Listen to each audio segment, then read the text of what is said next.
이런 말씀으로 말씀을 나누고자 합니다. 바울 사도는 디모데에게 후배 목회자에게 편지를 보내면서 디모데 후서 3장 오늘 본문에서 꼭 알아야 될 것 있다. 잊지 말아야 될 것이 있다. 그게 뭐냐?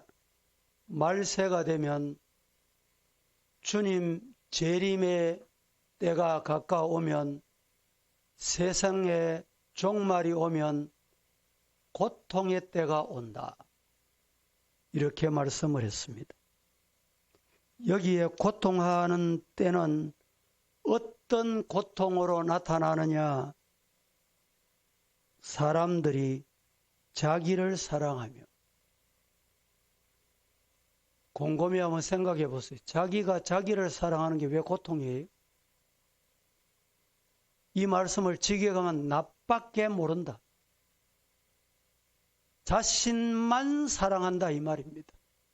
여기에 문제가 있습니다. 예수님은 이웃을 내 몸같이 사랑하라 말씀하셨는데 다른 사람은 생각할 줄 모르는 시대가 바로 말세 징조로 고통이 될 것이다 말씀을 했습니다. 그리고 돈을 사랑하며, 여러분, 돈은 우리 관리의 물품입니다. 돈은 우리가 관리해야 할 것이지 사랑해야 할 것이 아니다는 것을 많은 사람이 모르고 있습니다. 또 자랑하며, 숭실대학교 김호선 교수라는 분이, 여러분 강의 들어보셨어요? 우리 교회 홈페이지에도 링크를 해서 걸어놨습니다. 그분 강의 중에 나이가 많아지면 친구가 많아야 된대. 근데 친구는 자꾸 떠난대. 떠나지 않게 하는 친구는 과거의 친구를 유지하는 방법. 또 두 번째는 새로운 친구를 잘 사귀는 방법. 세 번째는 미래에 어떤 친구를 사귀든지 사귈 수 있는 자세. 이게 필요하다는 거예요. 근데 친구를 오래 사귀려고 하면 한 가지 꼭 기억해야 될 게 있어요. 이분 강의 내용이 그렇습니다. 뭐냐? 자랑하지 말라. 돈 있다고 자랑하지 말고, 잘났다고 자랑하지 말고, 집 있다고 자랑하지 말고, 자식 자랑하지 말고, 손자 자랑하지 말고. 이분의 강의 내용은 여러분 오늘 돌아가셔서 우리 교회 홈페이지에 링크를 해놨으니 꼭 한번 보세요. 말세의 자랑이 고통이다 이 말입니다. 교만하며 비방하며 부모를 거역하며 감사하지 아니하며 거룩하지 아니하며. 오늘 우리 사회 보세요. 사회를 보면 어떤 분이 뻔뻔 사회라 그러더군요. 뻔뻔 사회. 잘못하고 부끄러운 일을 해놓고도 뻔뻔스럽다는 거. 옛날 같으면 얼굴이 뿔그락 푸르락, 쉽게 말하면 쥐구멍이 있으면 들어가고 싶은 이런 일인데도 뻔뻔하다는 거예요.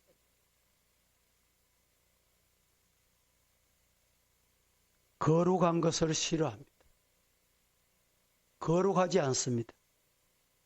더 나아가서 무정하며 원통함 풀지 아니하며. 우리 성도들이 이 말씀을 잘 기억해야 돼요. 이것도 고통 중에 하나입니다. 원통함을 안 풀어요. 원통함을 안 풀면 누가 손해인지 아세요? 내가 손해예요.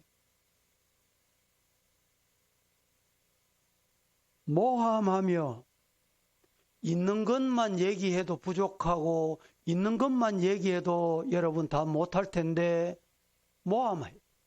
없는 거 있는 거 다 갖다 붙였어. 절제하지 못하고 얼마나 사나운지 작년에 광화문 집회가 참 여러 날 많은 시간 동안 있었어요. 애국한다는 분이 거기에 다녀오신 분들이 대단히 많습니다. 좋은 일이죠. 그런데 문제가 뭐냐?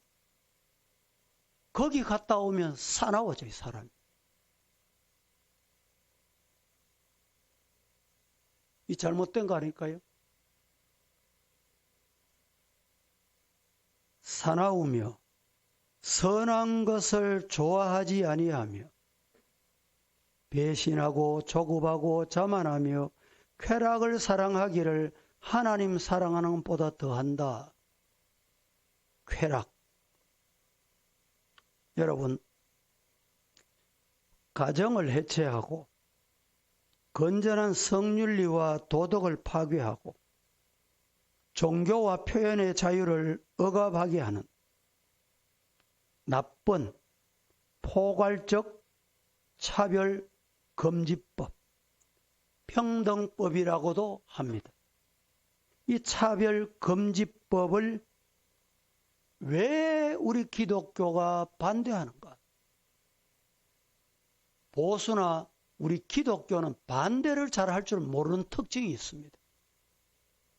그런데 왜 이 법을 그토록 반대하는가? 처음 발의된 것은 2004년인가?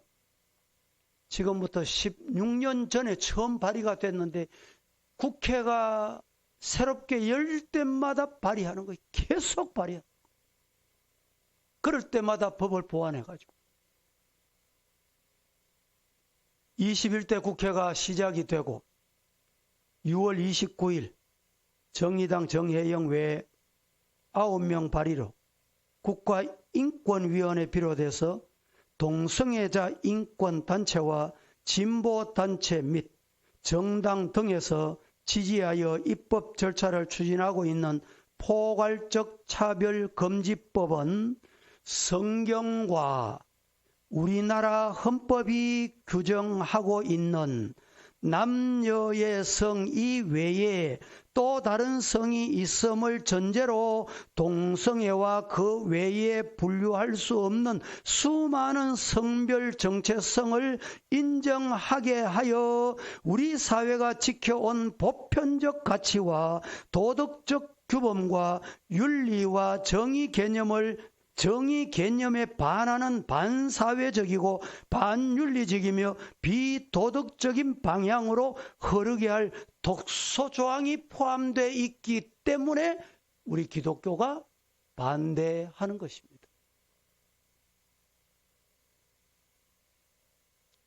인간으로서 누려야 할 기본적인 권리는 동성애자들에게서도 당연히 존중돼야 합니다. 그러나 에이즈 전파 등 사회적 폐해를 끼치는 동성애를 법적으로 정당화시키고 동성 간 성행위가 옳지 못하다고 생각하는 대다수 국민의 보편적 판단을 법적으로 금지하는 거예요.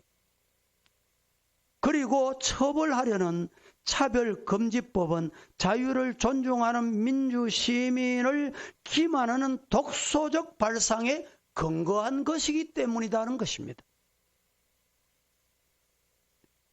성별 정체성을 차별 금지 사유에 포함하는 것은 여러분 태어나면서부터 신체에 나타난 성의 다른 성별을 결정하는 현행 법체계의 정면 위배되는 것입니다. 타고난 성별과 무관하게 임의로 자기 성별을 선택하는 것을 허용하고 심지어 성전환 수술도 없이 성별 변경 주장하는 즉 트랜스젠더 이것을 합법적으로 허용하는 엄청난 혼란을 초래하며 결과적으로 국가 공동체 구성원 모두의 삶을 근간을 흔드는 것입니다. 이 말을 쉽게 말하면 지금 오전에는 내가 남자다 생각하고 남자 화장실 가는 거예요. 뭐 지금 점심 먹고 나니까 내가 마음이 바뀌었어. 내가 여자인 것 같다. 그래서 지금 모습 이대로 여자 화장실에 들어가요. 뿐만 아니라 생물학적인 성별과 다른 성별을 용납하기를 거부하는 대다수 국민들을 범법자로 만들어 형사처벌하거나 손해배상 책임을 따지겠다는 차별금지법은 헌법이 강력하게 보장하고 있는 신앙의 자유, 양심의 자유, 표현의 자유, 학문의 자유를 침해하는 것입니다. 잘못된 것이다는 말이에요.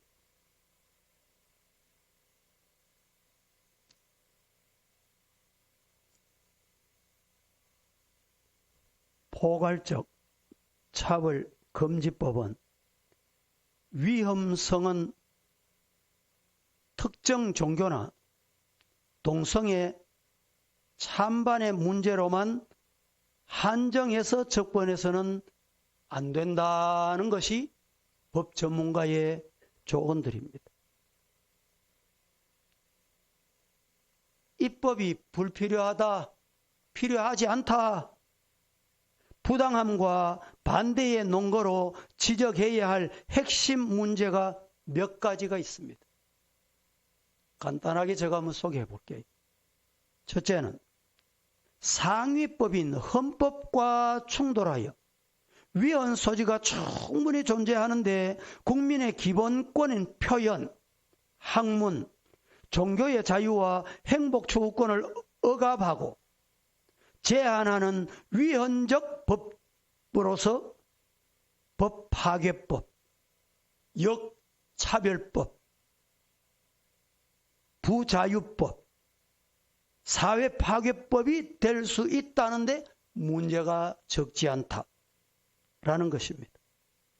두 번째는 국가인권위원회법 2조 3조에 적시된 19가지 차별금지 사유, 그 이상의 차별금지 사유가 포괄적으로 차별금지 법안에 들어간다는 점은 상상 이상의 문제가 발생하고 관련된 모든 법체계, 행정교육, 사회체계를 뒤흔들어 놓는 이런 일이며 그 정의 규정도 일편향적으로 바꾸어 심각한 국론 분열의 문제가 되기 때문에 안 되겠다는 말이에요.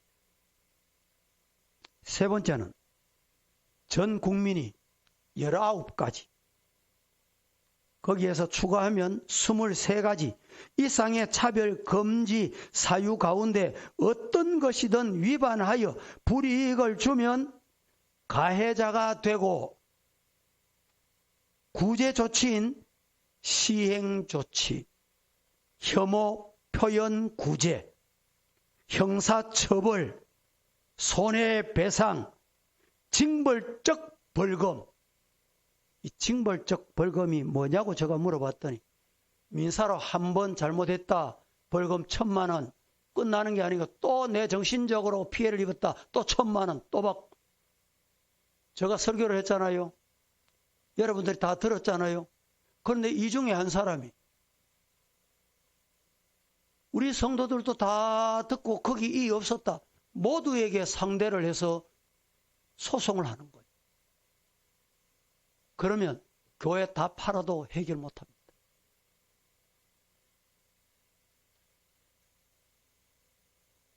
강제적 처벌 대상이 된다는데 부합하지 않는 부당한 분쟁 소지가 일어나기 때문이다.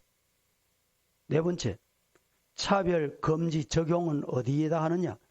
고용, 재화, 이용, 교육, 직업, 훈련, 법령, 정책, 집행, 서비스 안 들어가는 게 없어요. 차별 유형은 직접 차별, 간접 차별, 성희롱, 차별 표현, 차별 광고, 정치, 경제, 기업, 사회, 교육, 문화, 종교, 체육, 예술, 복지, 인터넷. 제가 설교하는 게 인터넷 올라가잖아요. 누가 들었어요. 그것을 듣고 부당하다 이 말입니다. 다섯 번째는 이 법을 행사하고 판단하는 국가인권위원회가 지금과는 차원이 다른 무소불위의 법 국가적 차별 시정의 최상위 시정기관으로 초헌법적 권한을 남용할 염려, 우려가 많기 때문이다. 이 정도로 하고 오늘 여러분들 주보를 한번 보세요. 이 화면 한번 띄워보세요. 지금부터 화면을 보고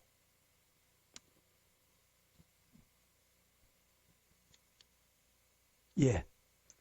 자, 우리 김 목사님 마이크 있죠? 한번 읽어보세요. 정의당 차별금지법안 이게 통과되면 아래의 영역에서 성별 정체성, 성적 지향, 종교, 사상 또는 정치적 의견 등 23가지에 대해 선택하고 표현할 자유가 없어집니다. 고용. 교회에서 동성애자, 목회자 고용을 거부할 수 없음. 잘 들어야 됩니다. 신학교에서 동성애 지지 교수 채용 거부할 수 없음. 기독교 사회복지시설에서 비기독교인 채용 거부 불가능. 기독교 회사에서 비기독교인 채용 거부 불가능. 교단이 운영하는 학교, 복지시설에서 동성애자 채용 거부 불가능. 보수적 단체에서 사회주의 지지자, 공산주의자 채용 거부 못함. 교육훈련기관의 교육훈련이나 이용. 어린이집, 초중고등학교에서 동성애 비판적인 내용 교육 못함. 대학에서 동성애 비판적인 내용 교육 불가능. 신학대, 기독교계, 사립대학에서 동성애 지지 학생 지도 불가능. 신학대에서 동성애 비판적 강의 불가능. 재화 용역 시설 등의 공급이나 이용. 구글, 페이스북, 네이버, 다음 등에서 반동성애 내용 포스팅 금지. 유튜브에 반동성애, 반이슬람, 반이단 영상 업로드 불가능. 기독교 방송사에서 반동성애 설교 방송 못함. 결과적으로 교회 설교 제한 위축. 교회 유튜브로 신천지 반대 설교 못함. 결과적으로 교회 설교 제한 위축. 교회 방송으로 반동성애 강의 못함. 기독교 신문사에서 반동성애 반이단 기사 금지. 보수적 단체, 지정 기부금 등록 단체에서 동성애 지지자 회원가입 거부 불가능. 지역 시민단체에서 종북 지지자 회원가입 거부 불가능. 이 내용이 밑에 L정책연구원에서 제공하는 자료입니다. 다음 보십시다. 이 부분은 지영훈 변호사가 동반년 실행위원회에서 만든 그리고 제공하는 자료입니다. 한번 읽어보세요. 정의당 차별금지법 동성애 반대 설교한 처벌 팩트.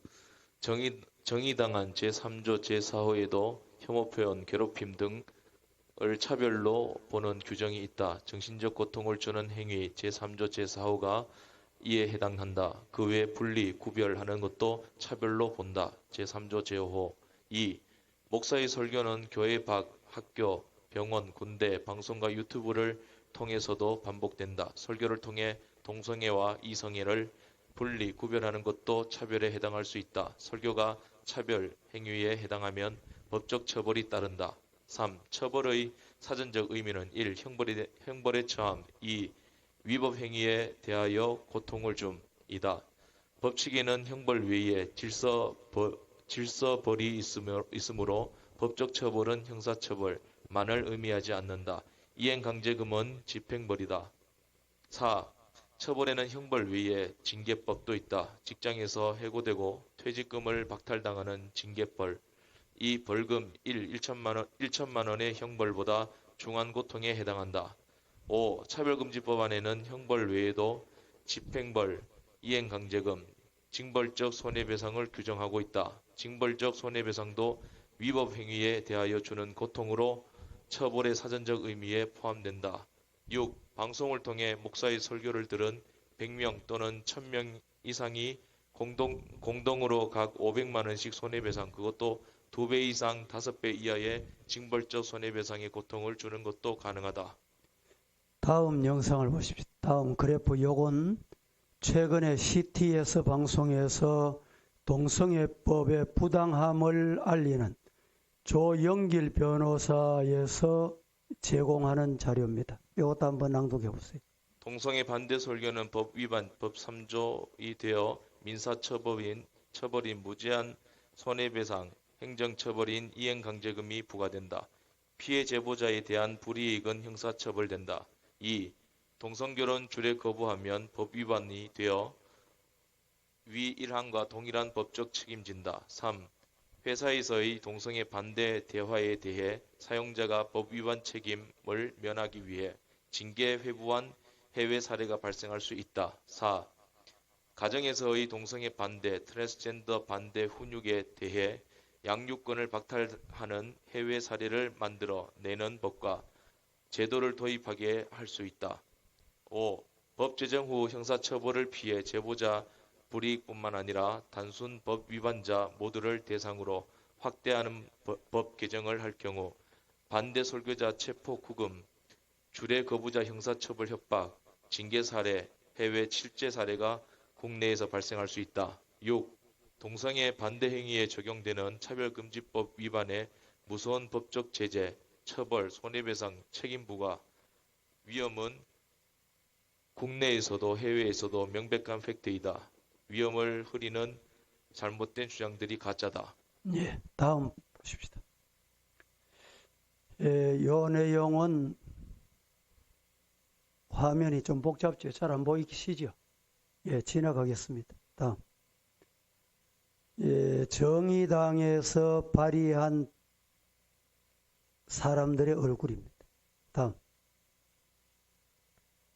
평등법 권고사항 14년 아까 말씀드린 대로 국회의장의 권고로 자동 법사위로 회부될 가능성도 없지 않다.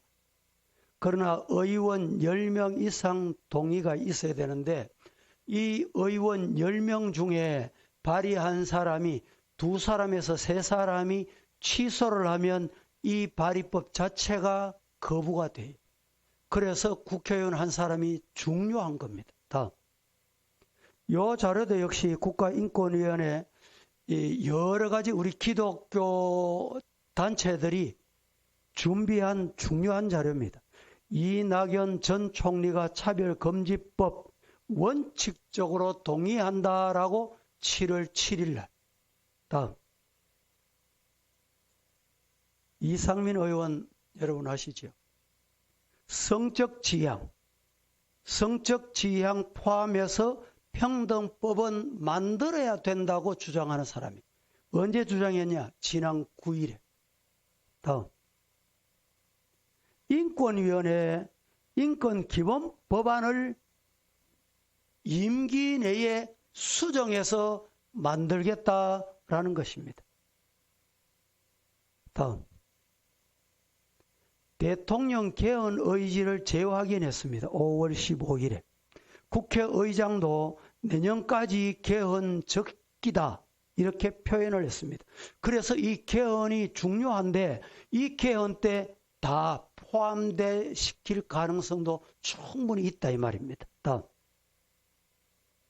그러면 한국교회 당면한과제 7월 8일 날 국무총리 정세균 국무총리가 한국교회에 행정명령을 한 적이 있습니다. 그런데 행정명령 중에 교회를 출입하는 이들에게 모두 다 QR코드를 설치를 해라. 우리 교회도 행정기관으로부터 공문을 받았습니다. 공문을 받고 제가 행정 최고 책임자에게 전화를 했어요. 그런데 행정 책임자가 목사님 나는 그 공문을 모르는 바입니다. 그래서 다음 날 확인해서 목사님께 보고를 다시 올리겠습니다. 다음 날 확인하니 상부 국가기관에서 지시한 대로 시행 공문을 했을 뿐이다. 이것이 답변입니다. QR코드 작성 시행이 왜 부당하냐? 종교 자유 보장 위한 대책이 아니다는 것입니다. 다음 보십시다.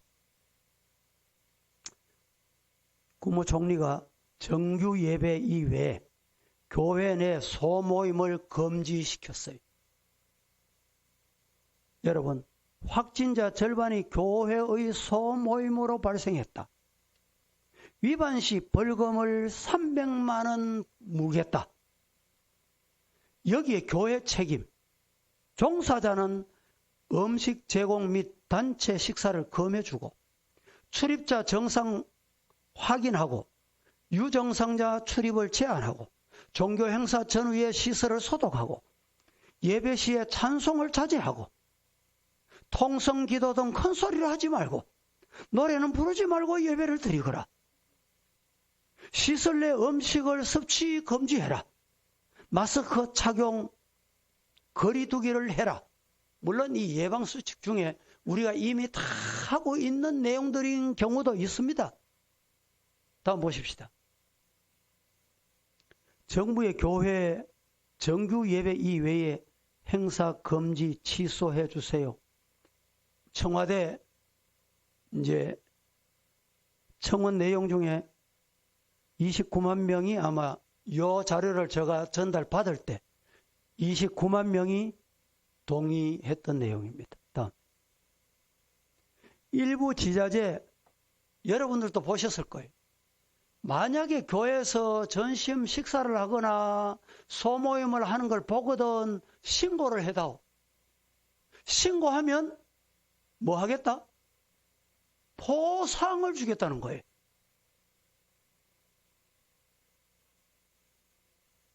이 기관에 전국 교회가 성도들이 정말 영적으로 눈뜬 성도들이 많이 전화를 막 했습니다. 그래서 그 다음 날 취소를 했어요. 그런데 이걸 본받아 가지고 또 자치단체에서 몇 군데서 이거 시행한 거예요. 다음. 더 놀라운 사실입니다. 이 주일학교가 심각한 이유가 여기 있어요. 진보계열학교, 교회 대상으로 가정통신문을 발송했습니다. 이건 제가 만들어낸 게 아니에요. 교육부 장관이 누굽니까? 통신문 내용이 뭐냐? 주일 교회 가지 마라.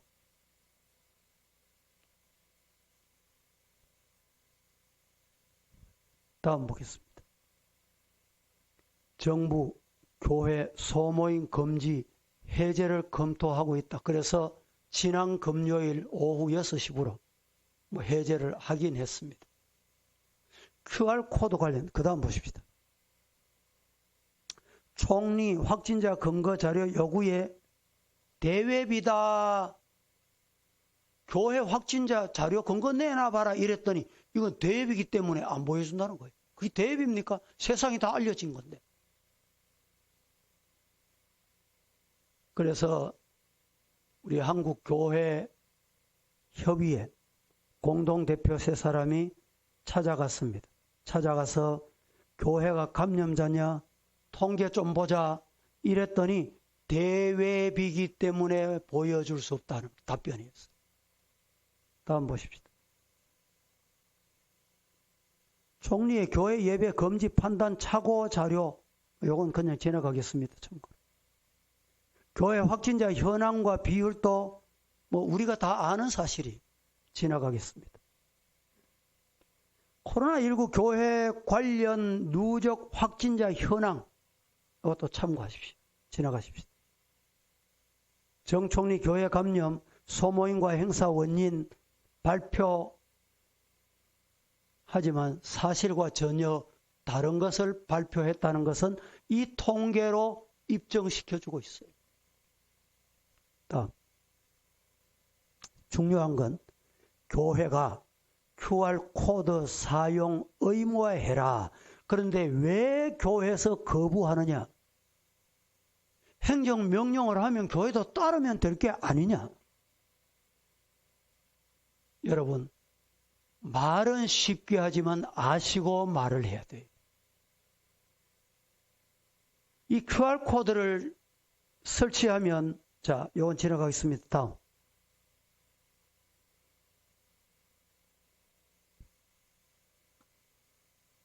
예. 교회 소모임 전면 금지하고 QR코드 출입 제도, 그 다음 보십시다.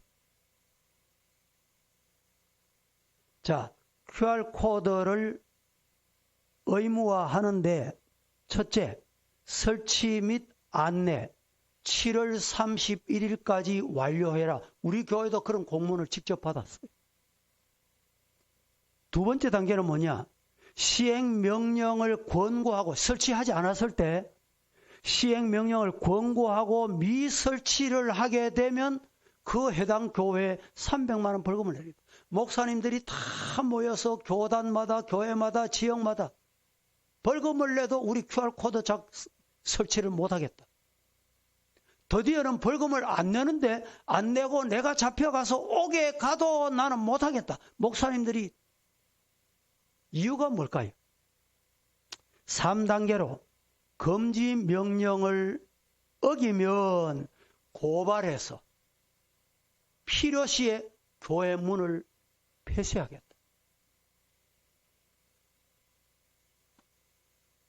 어디에서 있을 법한 내용입니까? 이런 것들. 다음 보십시다. 자, 전자출입 명부를 설치하면 어떻게 되느냐? 시설 방문 기록 내용이, 요 다음 보세요. 다음.